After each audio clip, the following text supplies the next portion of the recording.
Alors, moi j'appelle ça jouer à la maman et à l'enfant, ou au papa et à l'enfant. C'est une redite, nous sommes très éparpillés, nous les parents, c'est-à-dire que paradoxalement nous avons beaucoup de choses pour nous libérer du temps, les machines de toutes sortes, les robots ménagers qui cuisent, qui hachent, qui moulinent pour nous, enfin voilà, la machine à laver, le sèche-linge, enfin nous sommes, ça va, nous dégageons du temps. Mais par ailleurs, il y a tous les écrans qui a dit quoi sur Twitter, les Insta, les Facebook, etc. Enfin, nous avons beaucoup de choses. Et puis, beaucoup de domaines où nous devons être excellents et excellentes. Donc, tout ça pour dire qu'en plus, il y a les enfants. Les enfants, la différence qu'il y a entre les enfants et nous, c'est que les enfants, ils ont leur pile toute neuve et ils ont que ça à faire. De faire leurs devoirs, faire leur vie d'enfant, et puis nous demander des choses, voilà. Par conséquent, parfois, nous essayons de gagner du temps en criant, par exemple, crier à table. Un ado qui est dans sa chambre, si je crie à table, avec sa musique ou son tel et tout ça, il n'entend pas la plupart du temps. Moi, je sais que je ne sais pas crier, donc j'ai délégué à la maison, j'ai une cloche. Je ne peux pas crier, je ne sais pas faire ça. Mais ce que je veux dire, c'est que souvent, nous disons les choses de façon molle. Bon, on va y aller, les enfants. Les enfants, on y va, là. Bon, vous vous dépêchez, on y va. Et en fait, je parle, moi je fais mon job de maman, vous avez vu, hein, je donne des ordres un peu mous, hein. Et puis bah, les enfants, ils font leur job d'enfant, ils n'écoutent pas. C'est-à-dire que bah, maman, voilà, elle a mis un truc en place où ça monte dans les tours, bah, les enfants, ils attendent que ça monte dans les tours. Il y a même des parents qui comptent. Ils vont dire Théo, une fois. Théo, 2 fois.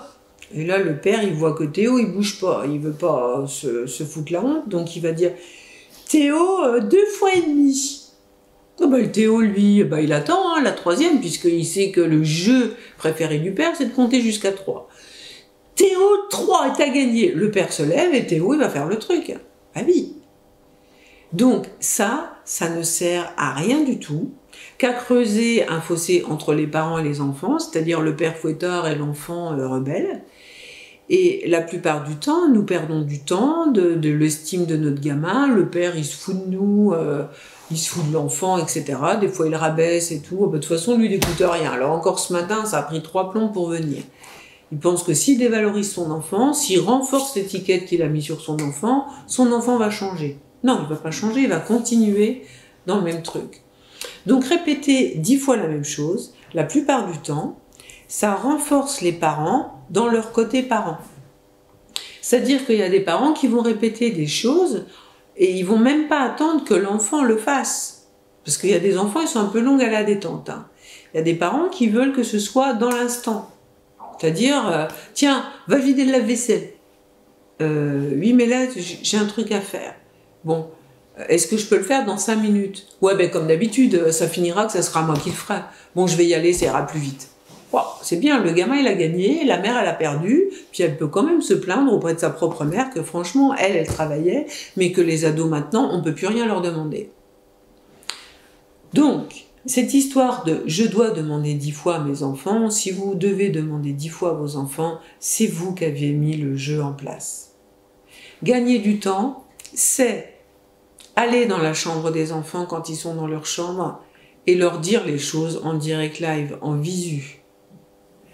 Gagner du temps, parfois, c'est toucher un enfant, un mari, une épouse, un peu dans la lune.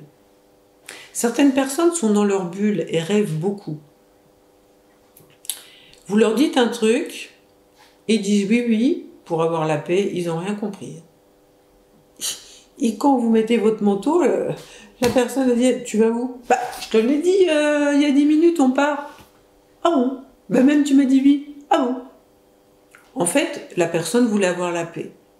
Donc toucher et expliquer à cette personne-là en disant « Écoute, j'ai un truc à te dire, là, tu m'écoutes parce que c'est important. » Et la personne va écouter. Là, vous allez prendre du temps, Mais in fine, vous allez gagner beaucoup de temps et beaucoup d'énergie. Donc, visez l'efficacité et une espèce de présence. Vous savez, quand on dit non, ah non, mais je t'ai déjà acheté ça hier. Ah mais t'exagères. Bon ben je te préviens, oui mais c'est la dernière chose cette semaine. Hein. Voilà. Bah, l'enfant il a gagné, il dit bon, la mère, bah, elle est facile, surtout quand il y a du monde. Il suffit de la ridiculiser un peu, d'appuyer et puis voilà. Donc vraiment, c'est vous les parents qui êtes aux commandes, c'est vous qui mettez le là dans les relations avec vos enfants. Arrêtons de nous poser en tant que victimes de nos enfants. Ça marche pas comme ça. La relation, quel que soit l'âge de la personne, c'est gagnant-gagnant, c'est coopérant, c'est aussi de pouvoir dire, bah écoute, moi j'ai besoin, tu vois, pour être bien, que tu fasses ça, ça et ça. Et j'ai besoin que ça soit fait pour telle heure. Est-ce que tu crois que c'est possible pour toi? Et si vous êtes là-dedans, la personne en face va être dans la bienveillance. Si vous montez en chef autoritaire, je te préviens, je t'aurais prévenu, la personne, quel que soit son âge, va aller dans l'enfant rebelle, qui traîne les pieds et qui réussit à saboter le moment. Donc, encore une fois, visons l'efficacité et la fermeté, plutôt que la mollesse et l'éparpillement.